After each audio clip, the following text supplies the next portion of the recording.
Odvisno od teme pač seveda in recimo zelo mi je bila všeč tale čuječnost. Naprimer, zelo sem se našla noter v tem umirjanju samega sebe, iskanju na nek način tega notranjega miru in smisla v današnjem vrvežu, a ne. Potem Shinrin Yoku recimo tudi, ta gost narava, energija, zelo recimo sem se lahko vezala z neko z idejnim vodilom te knjige, a ne.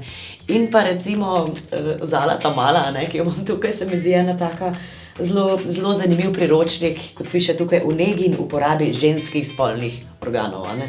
In se mi zdi, da je super, da je nekaj takega prišlo ven, do zdaj še nismo imeli. In še posebej zato, ker imam hči in ji bom včasih rečla, daj vzem Zalo ta malo rajška, da se midve vsak trenutek o tem pogovarjava, a ne. Pa ne zato, ker bi mi bilo nerodno, neprijetno, pa zato, ker se mi zdi, da je tako dobro razloženo, opisano in na en tak humoren način predstavljen cel ta ženski teritorij, a ne.